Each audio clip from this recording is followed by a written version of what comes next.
Teacher, teacher, teacher, I eated all my food. Teacher, I go to the mall yesterday. What? Sometimes it's really hard to convert verbs into the past tense, especially because in English we have regular verbs and irregular verbs. Hi everyone, my name is Sarah and I'm with talktoCanada.com. Today we're going to talk about regular verbs and irregular verbs and how we really convert them into the past tense. It is sometimes confusing, especially for students who are learning English as a second or third language.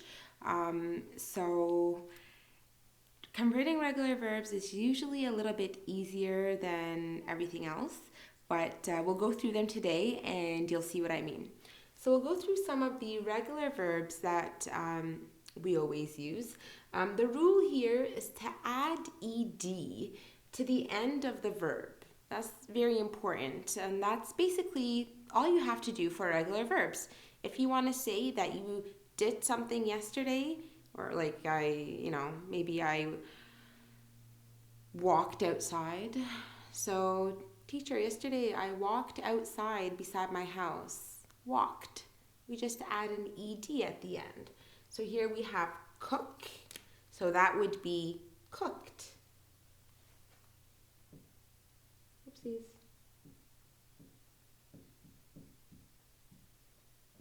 Cooked. Can you guess worked? Yeah, ed. It's really, really easy to change. Whoops, worked. Okay, bad teacher. Okay, walked. There we go. So we have walked. All we did was add ed. Same thing with talk. I talked to her about the party. Talked. I know it doesn't sound like we are actually saying talk kid. It's not talk kid. Sometimes we pronounce ed as like a T, like talked. Okay, walked, cooked, looked. He looked at the girl and winked. Winked. That's also anyway, regular verb. And then there's jumped. Jumped. These are all really easy words. But again, we have cooked, walked, talked, looked, and jumped, all in the past tense. Okay, so all you really have to do is add ed at the end, and then the word is in past tense. You can use it for anything that you've done in the past. So it works out really great. Easy, not confusing at all. But then, what if a word ends with y and it's a regular verb? Like study. Study is a regular verb. What do you think we do? Should we put it like this?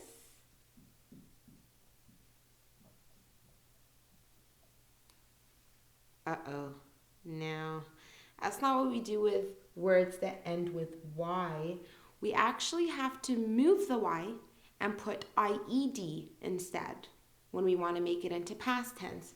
So we would do something like this. Studied. Because we want the ed at the end. So we have to change the y into an I and then add ed at the end. Then we have studied. Yesterday I studied for my exam.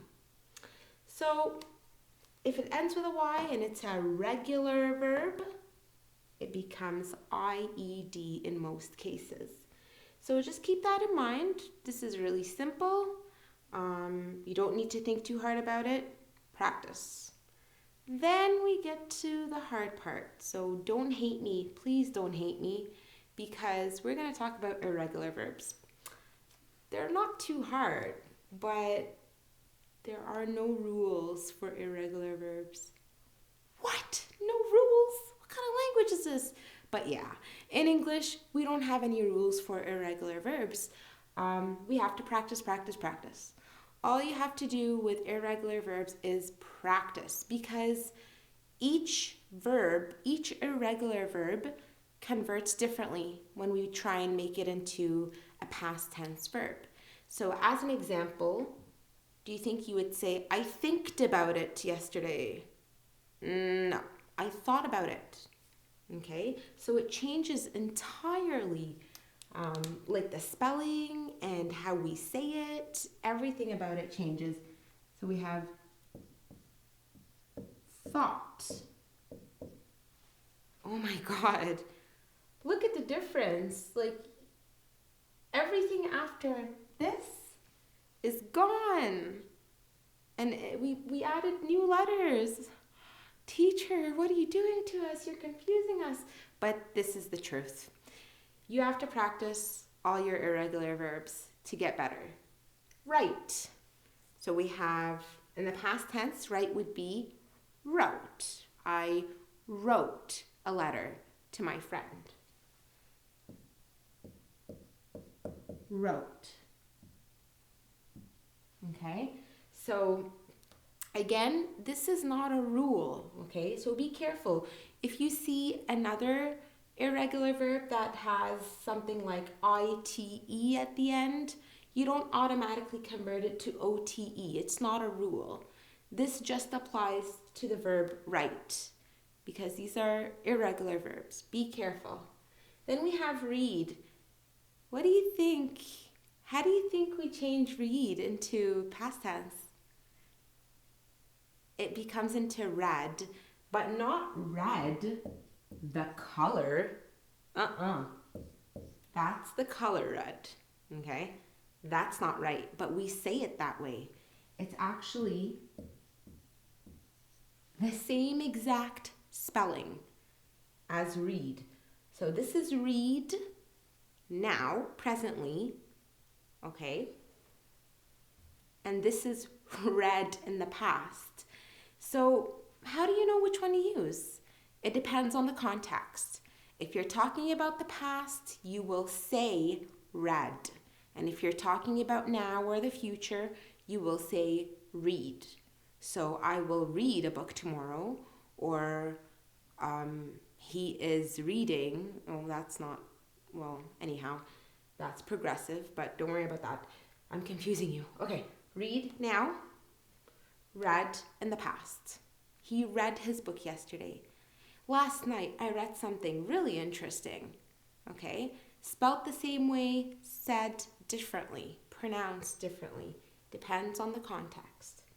Then we have go, and go changes to an entirely new word. There are no similar letters whatsoever. Went. Not I goed to the mall. I went to the mall. Okay, be careful. Then we have come, and that changes into came. Okay, then we have eat. And eat is interesting. We use all the same letters, just in a different order. So we have ate. So E-A-T, A-T-E. So that makes it a bit more simple, I hope. And then we have speak, spoke. I spoke to her about that thing that she invited us to, or whatever. So see how with irregular verbs, we don't really have any rules. Each word is unique, it's different. And all you have to do is read, write, practice, because they're a little bit more difficult to get a grasp of. But regular verbs are really easy to understand, so I don't want to hear any of you guys making any mistakes with these ones. Again, it's Sarah with talktoCanada.com. Thank you for watching. I hope this lesson helped, and tune into all my videos.